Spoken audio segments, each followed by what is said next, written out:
नमस्कार जी, मेरा नाम रजनी फास्ट न्यूज़ से। आपका क्या नाम है? मेरा नाम सुनीता है।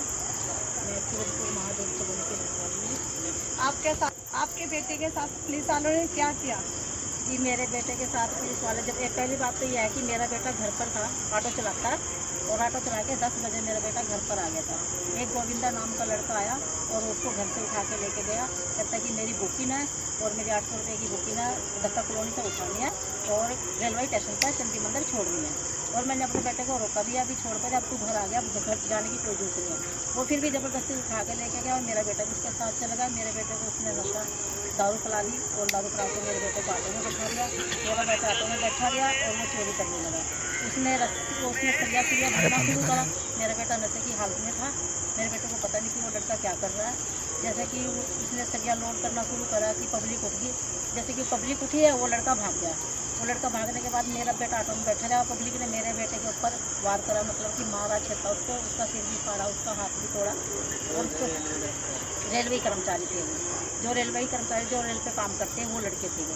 उसके बाद फिर मेरे बेटे को उठा के वो थाने में लेके गए, रेलवे स्टेशन पे। ये नहीं मुझे पता कि वो थाना कौन सा है, बाकी रेलवे स्टेशन का थाना, वहाँ पर उठा के लेके गए। उन लड़कों का मेरे पास फ़ोन आया, कहते आप थाने में आ जाओ, आपके बेटे ने ऐसे करा, आपका बेटा थाने में है। फिर हम थाने में पहुँचे, 3-4 बंदे जाके। हमने पूछा कि क्या बात है भाई, आप ऐसे कैसे उठा लिया? उन्होंने बोला कि आपके बेटा चोरी करता पकड़ेगा। मैंने बोला मेरा बेटा घर पे था और घर से मेरे बेटे को लेके आए हैं बुकिन के मानने, और मेरा बेटा तो निर्दोष है। फिर मैंने कहा उनसे भी, वो कहते वो लड़का हमेशा चोरियाँ करता रहता था। मैं कि जो असली चोर है वो आपने छोड़ दिया और जो नाजायज़ है उसको पकड़ के आप यहाँ ले आए, या तो मेरे बेटे को छोड़ दो, नहीं तो मैं ऊपर कार्रवाई करूँगी। उन्होंने ये सोच के हमें कह दिया कि आप जाओ, आप असली मुजरिम को पकड़ के लाओ, हम आपके बेटे को छोड़ देंगे। उसके बाद हम घर पे आ गए, हम उस लड़के को ढूंढने लगे। 6 बजे फिर उन लड़कों का फ़ोन आया जो कि मेरे बेटे को उठाकर थाने में लेके गए थे। उन्होंने बोला कि हम आपके बेटे को भी ले आए और ऑटो भी ले आए, आप यहाँ पे आ जाए दत्ता कॉलोनी में। उसके बाद फिर हम दत्ता कॉलोनी में आए। हमने पूछा हाँ भाई क्या बात है, तो उन्होंने बोला कि आंटी, उनमें से एक लड़के ने, जो भोला नाम का लड़का है, उसने बोला आंटी हम आपके बेटे को छोड़ देंगे, हमें आप 10,000 रुपये दे दो, आपके बेटे को भी छोड़ देंगे और आपको भी छोड़ देंगे। हाँ जी, उनने 10,000 मांगे, वो कैसे दिए आपने? देखो जी, उसने, जो लड़का था भोले नाम का, उसने 10,000 रुपये मांगे। उसके बाद उसके साथ योगराज नाम का लड़का सामने खड़ा था, तो उसने मेरे को इशारा करा कि आप इधर आओ, मैं आपसे कोई बात करना चाहता हूँ। तो मैंने उसकी बात सुनी है। उसने मेरे को ये बोला कि आंटी आप मुझे साइड पे मिलो। फिर मैं और मेरा बड़ा बेटा उसको मिलने चले गए। नितिन नाम का लड़का मेरा बड़ा बेटा, उसके साथ उसको मिलने चले गए। उसने बोला, कहते आंटी हमारे से ऊपर एक हमारा अफसर है जिसका नाम निहाल सिंह है, कहते आप निहाल सिंह से वो करो, हाथ मिन्नत जोड़ो और उससे बोलो कि मेरा बेटा छोड़ दे। मैंने उससे ऐसे ही बोला, जैसे उसने बोला ऐसे ही मैंने निहाल सिंह से बात करी। निहाल सिंह ने मेरे को ये बोला कि आंटी नहीं, आप टेंशन मत लो, आपके बेटे पर कोई कार्रवाई नहीं होएगी और कोई दबाव नहीं डलेगा, हम आपके बेटे को छोड़ देंगे। मैंने कहा जी ठीक है, आपकी बहुत बहुत मेहरबानी है। उन्होंने बोला एक आधार कार्ड और एक ID प्रूफ ले आना और एक अपने वाइट पेपर पे एक एप्लीकेशन लिख देना। हमने ऐसे ही करा, एक एप्लीकेशन लिख दी उन्होंने और हमने अपना आधार कार्ड और अपना एड्रेस, अपना मोबाइल नंबर हमें उनको दे दिया।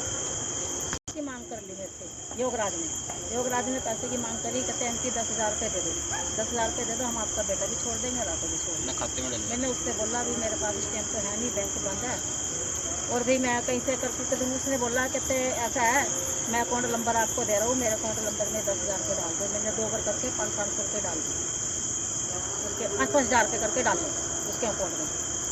उसके बाद फिर उसने बोला कि मैं ऑटो भी छोड़ दूँगा, लड़का भी छोड़ दूँगा। मैंने 2 दिन के बाद फ़ोन करा, मैं कि भाई तूने ऑटो नहीं छोड़ा। उसने बोला कि जो मेरी मैडम है ना, जो CRP मैडम से आती है, पंचकुला से आती है, कालका बैठती है, वो भी 10,000 में मान ली है, वो 20,000 की मांग करती है। मैंने बोला कि मैं भी गरीब आदमी, हम 20,000 रुपये कहाँ से दें?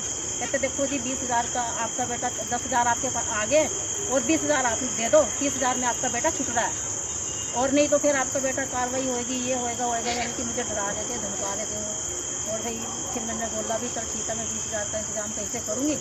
फिर उसके बाद मैंने उनसे 2 दिन का टाइम लिया। आपके साथ क्या हुआ? फिर उसके बाद वो मैडम हमारे घर पे आई सुबह 4 बजे। उन्होंने छापा मारा 6 बजे आकर 4 बजे उन्होंने छापा मारा। मेरे बेटे को, जो मोहित है, वो बिल्कुल बेकसूर है, वो अपनी मिसेज के साथ अपने घर में था, यानी कि हमारे को ज़बरदस्ती खींच के लेके गए और हमारे साथ मारते पीटते लेके गए। सारे मोहल्ले वालों ने भी देखा जैसे उन्होंने हमारे को मारा, और उसके बाद उन्होंने मेरे बाप को पूछताछ करके हमारे को छोड़ दिया और 20,000 की मांग करी मैडम ने। आपके पास उनकी कॉपी है? मेरे पास उनकी सारी रिकॉर्डिंग है और उस लड़के की योगराज की फ़ोटो भी है, और जो मैंने 10,000 रुपये करके उनको जो पे करे हैं उनका स्क्रीनशॉट भी है, और उनकी A to Z पूरी रिकॉर्डिंग है मेरे पास। हमारे से क्या चाहते हो? भाई मैं तो ये चाहती हूँ, आप लोगों के साथ जोड़कर मेरी विनती है कि मुझे इंसाफ दिया जाए, और जो कि मेरा पैसा लगा वो मेरा पैसा भी वापस दिया जाए और कार्रवाई की जाए। और वो मैडम जो 20,000 रुपये ले रही है, गरीबों को ठग रही है।